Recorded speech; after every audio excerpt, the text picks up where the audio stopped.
Bus stop की मुलाकात। शहर के उस पुराने बस स्टॉप पर रोज की तरह सुबह की भीड़ लगी रहती थी। लोग अपने अपने कामों में जल्दबाजी में खड़े रहते। कोई दफ्तर जाने की चिंता में, कोई कॉलेज की क्लास पकड़ने की हड़बड़ी में। उसी भीड़ में हर सुबह रोहन भी खड़ा रहता था। रोहन एक साधारण सा लड़का था। आईटी कंपनी में काम करता था। चेहरे पर हमेशा हल्की थकान और आंखों में सपनों की चमक रहती थी। उसी बस स्टॉप पर प्रिया भी रोज आती थी। प्रिया पास के कॉलेज में पढ़ाती थी। सादे कपड़े, खुले बाल और चेहरे पर सुकून सी मुस्कान उसे भीड़ में अलग पहचान देते थे। दोनों रोज एक ही समय, एक ही जगह खड़े होते थे, लेकिन कई दिनों तक एक दूसरे के लिए अनजान ही रहे। एक दिन अचानक बारिश शुरू हो गई। लोग इधर उधर भागने लगे। रोहन छत के नीचे खड़ा था। तभी उसने देखा कि प्रिया बारिश में भीग रही थी। उसके पास छाता नहीं था। रोहन ने थोड़ी झिझक के साथ अपना छाता उसकी ओर बढ़ाया और बोला, अगर चाहो तो आप भी यहीं खड़ी हो सकती हो। प्रिया ने हैरानी से उसकी ओर देखा, फिर मुस्कुरा दी। धन्यवाद, उसने कहा।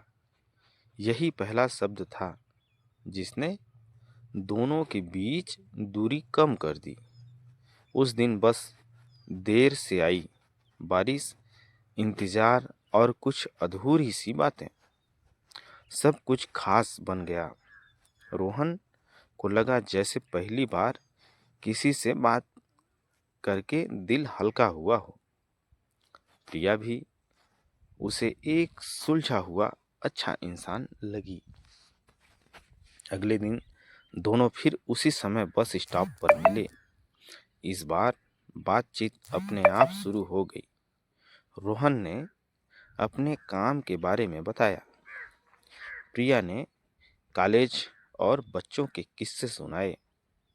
हंसी मजाक के बीच समय कब बीत गया पता ही नहीं चला। अब यह रोज की आदत बन गई।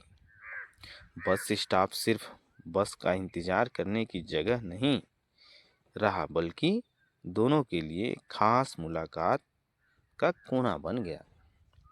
कभी चाय की बातें होती, कभी जिंदगी की परेशानियों की। रोहन को प्रिया की समझदारी अच्छी लगती थी और प्रिया को रोहन की सादगी। धीरे धीरे दोनों एक दूसरे के बिना उस जगह की कल्पना भी नहीं कर पाते थे। अगर किसी दिन रोहन देर से आता तो प्रिया की नजरें उसे ढूंढती रहती, और अगर प्रिया न आती तो रोहन को दिन अधूरा सा लगता। एक दिन प्रिया उदास थी। रोहन ने पूछा, सब ठीक तो है? प्रिया ने गहरी सांस ली और बोली, घर वाले मेरी शादी की बात कर रहे हैं। मुझे समझ नहीं आ रहा क्या करूं। रोहन का दिल जोर से धड़क उठा।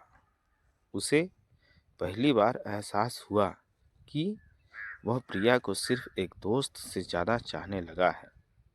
लेकिन उसने खुद को संभालते हुए कहा, जो भी हो, तुम्हारी खुशी सबसे ज़रूरी है। उस दिन दोनों के बीच थोड़ी खामोशी रही।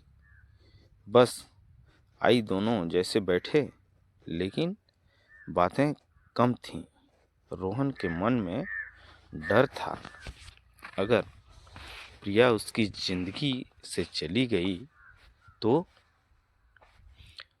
कुछ दिन ऐसे ही बीते। फिर एक सुबह रोहन ने हिम्मत जुटाई। बस स्टॉप पर खड़े होकर उसने कहा, प्रिया, मुझे नहीं पता यह सही समय है या नहीं, लेकिन मैं तुमसे कुछ कहना चाहता हूँ। प्रिया ने उसकी ओर देखा। कहो, उसने शांत आवाज में कहा। रोहन ने दिल की बात कह दी। कैसे उसे उसका इंतजार अच्छा लगता है, कैसे उसकी मुस्कान से दिन बन जाता है, और कैसे वह उसे खोने से डरता है। यह सब कहते हुए उसकी आवाज कांप रही थी। प्रिया कुछ देर चुप रही, फिर उसकी आंखों में हल्की नमी आ गई। रोहन, उसने कहा, मैं भी यही महसूस कर रही हूँ, लेकिन मुझे डर था कि कहीं यह सिर्फ मेरी कल्पना ना हो। दोनों मुस्कुरा दिए। उस सुबह बस स्टॉप पर खड़ी भीड़, शोर और भाग दौड़ के बीच उसका छोटा सा संसार बन गया था। अब उनकी मुलाकातें और भी खास हो गईं। वे साथ चाय पीते, कभी कभी ऑफिस और कॉलेज की बात मिलते। रोहन ने प्रिया को अपने परिवार से मिलवाया और प्रिया ने भी अपने घर में उसके बारे में बताया। शुरुआत में मुश्किलें आई, सवाल उठे, चिंताएं हुई, लेकिन रोहन और प्रिया ने एक दूसरे का हाथ नहीं छोड़ा। उन्होंने समझदारी और धैर्य से हर बात का सामना किया। कुछ महीनों बाद उसी बस स्टॉप पर, जहां पहली बार नजरें मिली थी, रोहन ने प्रिया से कहा, क्या तुम जिंदगी भर मेरा साथ दोगी? प्रिया की आंखों में खुशी की झलक उठी। हाँ, उसने मुस्कुराते हुए कहा।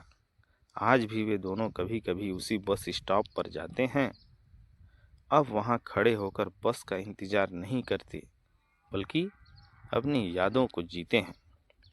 उन्हें यकीन है कि अगर उस दिन बारिश न होती, अगर बस देर से न आती, तो शायद उनकी कहानी कभी शुरू ही ना होती। सीख, किस्मत रोजमर्रा की जगहों पर साधारण पलों में सच्चे दिलों को मिला देती है। दोस्तों, कहानी अच्छी लगी हो तो कृपया लाइक करें, सब्सक्राइब करें, बेल आइकन को प्रेस करें। धन्यवाद।